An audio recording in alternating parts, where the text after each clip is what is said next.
નમસ્કાર, આપ જોઈ રહ્યા છો અરવલ્લી સમાચાર અને ઇવનિંગ બુલેટિન સાથે હું છું માસૂમ। સમાચારોની શરૂઆત કરીએ હેડલાઇન્સથી।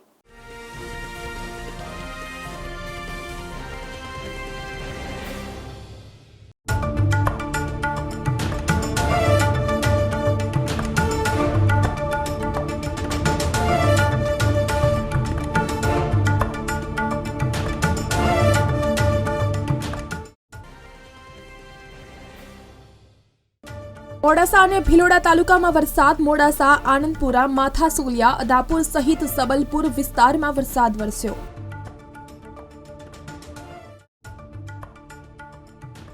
ભિલોડા તાલુકાના જુનાલી ગામે આજના પ્રીમિયર લીગનું આયોજન કરવામાં આવ્યું। અલગ અલગ ગામની 12 ટીમોએ ભાગ લીધો।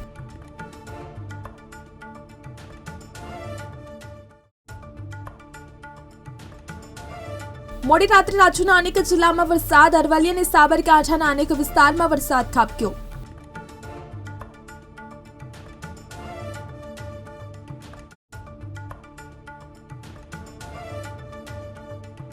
દક્ષિણ ગુજરાતના મોટાભાગના જિલ્લામાં વરસાદની આગાહી। 6 જૂન સુધી દક્ષિણ ગુજરાત અને સૌરાષ્ટ્રમાં વરસાદની આગાહી।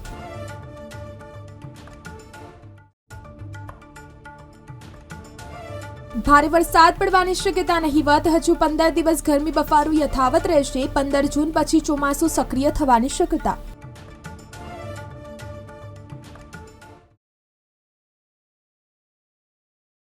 હાલમાં અમદાવાદમાં વાદળિયું વાતાવરણ રહે છે, પરંતુ ભારે વરસાદ પડવાની શક્યતા નહિવત છે। જૂન મહિનાના શરૂઆતના 15 દિવસ સુધી શહેરમાં ગરમી અને બફારાનું પ્રમાણ રહેશે। 15 જૂન પછી અમદાવાદમાં ચોમાસું સક્રિય થાય તેવી શક્યતા છે, જેથી 15 જૂન પછી શહેરમાં ચોમાસું જામશે। જો કે ગુજરાતના કેટલાક વિસ્તારોમાં વરસાદી ઝાપટાથી લઈને હળવો વરસાદ પડી શકે છે। સાંજના સમયે શહેરના વાતાવરણમાં અચાનક પલટો આવ્યો હતો। ભારે પવન ફૂંકાવા સાથે મોટેરા, મેમનગર, નારણપુરા, સાબરમતી, ચાંદખેડા, એસજી હાઈવે, ચાંદલોડિયા સહિતના વિસ્તારમાં વરસાદી ઝાપટા પડ્યા હતા। વરસાદના કારણે વાતાવરણમાં ઠંડક પ્રસરી હતી। આરટી પ્રવેશ પ્રક્રિયા 2025-26ના ત્રીજા રાઉન્ડ માટે ખાલી જગ્યા ધરાવતી સ્કૂલોમાં ફરીથી પસંદગી માટે આરટી હેઠળ કરેલી અરજીમાં પસંદ કરેલી સ્કૂલોમાં ફેરફાર કરવા માંગતા વિદ્યાર્થીઓને એક તક અપાઈ છે।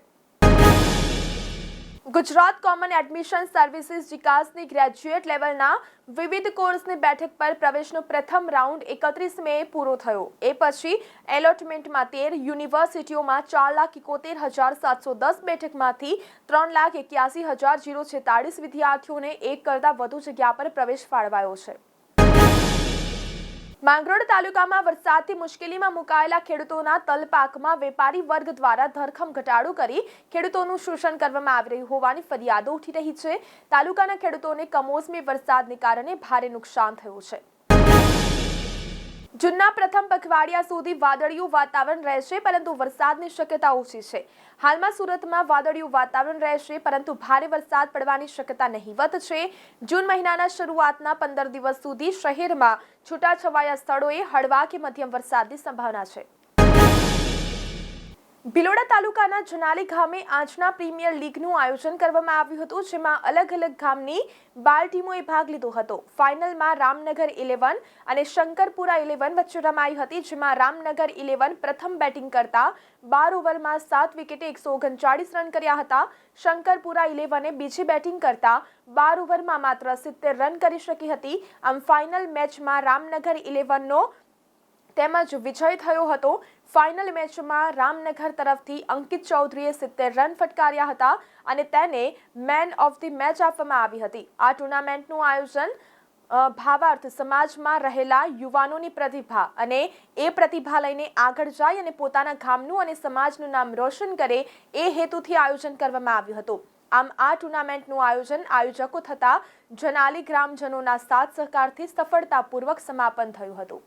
ભિલોડા તાલુકાના જનાલી ગામે આજના પ્રીમિયર લીગનું આયોજન કરવામાં આવ્યું હતું, જેમાં અલગ અલગ ગામની 12 ટીમોએ ભાગ લીધો હતો। ફાઇનલમાં રામનગર 11 અને શંકરપુરા 11 વચ્ચે રમાઈ હતી, જેમાં રામનગર 11 પ્રથમ બેટિંગ કરતા 12 ઓવરમાં 7 વિકેટે 139 રન કર્યા હતા।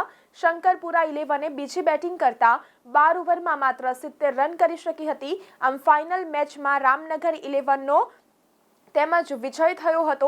ફાઇનલ મેચમાં રામનગર તરફથી અંકિત ચૌધરીએ 70 રન ફટકાર્યા હતા અને તેને મેન ઓફ ધી મેચ આપવામાં આવી હતી. આ ટુર્નામેન્ટનું આયોજન ભાવાર્થ સમાજમાં રહેલા યુવાનોની પ્રતિભા અને એ પ્રતિભા લઈને આગળ જાય અને પોતાના ગામનું અને સમાજનું નામ રોશન કરે એ હેતુથી આયોજન કરવામાં આવ્યું હતું. આમ આ ટુર્નામેન્ટનું આયોજન આયોજકો થતા જનાલી ગ્રામજનોના સાથ સહકારથી સફળતાપૂર્વક સમાપન થયું હતું.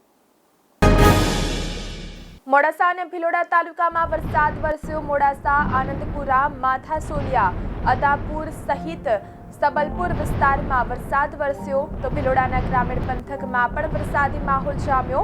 પવન સાથે વરસાદ વરસતા વાતાવરણમાં ઠંડક પ્રસરી. મોડાસા અને ભિલોડા તાલુકામાં વરસાદ વરસ્યો. મોડાસા, આનંદપુરા, માથાસોલિયા, અદાપુર સહિત સબલપુર વિસ્તારમાં વરસાદ વરસ્યો તો ભિલોડાના ગ્રામીણ પંથકમાં પણ વરસાદી માહોલ જામ્યો. પવન સાથે વરસાદ વરસતા વાતાવરણમાં ઠંડક પ્રસરી.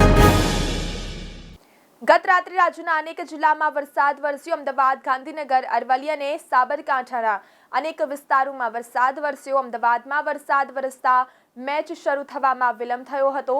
મોડી રાત્રે રાજ્યના અનેક જિલ્લામાં વરસાદ ખાબક્યો છે. હિંમતનગર બાયપાસ રોડના નિર્માણ કાર્યમાં સરકારના કરોડો રૂપિયાના ધુમાડા થઈ ગયા અને એક જ કમોસમી વરસાદે અધિકારીઓની નબળી કામગીરી છતી કરી દીધી. હવે ચોમાસું નજીક જ છે ત્યારે આગળ જતા આ માર્ગની શું દશા થશે? પરંતુ હાલ કરોડો ખર્ચા છતાં હાલાકી ભોગવી રહ્યા છે. આ છે હિંમતનગરનો ઈડર બાયપાસ હાઈવે.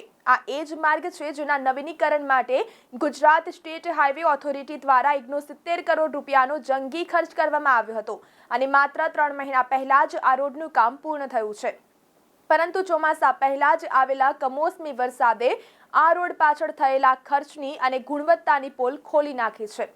તમે જોઈ શકો છો આ છે હાથમતી બ્રિજ પાસેના મસમોટા ખાડા. કમોસમી વરસાદમાં જ જો આ માર્ગની આવી હાલત થતી હોય તો આગામી 4 મહિનામાં ચોમાસામાં શું થશે તે વિચારવું રહ્યું. આટલું જ નહીં, હાથમતી બ્રિજ ઉપર ડ્રેનેજની યોગ્ય વ્યવસ્થાનો અભાવ સ્પષ્ટ દેખાઈ રહ્યો છે.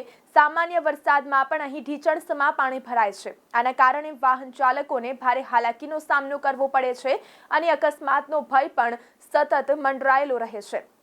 હાઈવેની સાથે ટોલ ટેક્સનું પણ નવીનીકરણ કરવામાં આવ્યું છે, પરંતુ અહીં પણ યોગ્ય વ્યવસ્થા ગોઠવવામાં આવી નથી.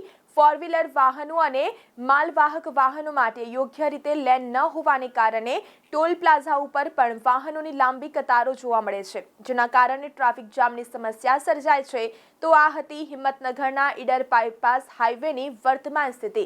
એક તરફ સરકાર વિકાસના મોટા દાવા કરે છે અને બીજી તરફ કરોડો રૂપિયાના ખર્ચે બનેલા માર્ગોની આવી હાલત છે.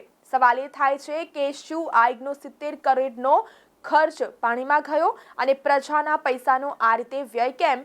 જવાબદાર અધિકારીઓ ક્યારે જગશે અને ક્યારે આ સમસ્યાનો ઉકેલ લાવે છે? સરકારશ્રી દ્વારા 2-3 મહિના પહેલાં આ જે બાયપાસ રોડ જે કહેવાય બાયપાસ રોડનું નિર્માણ કર્યું હતું.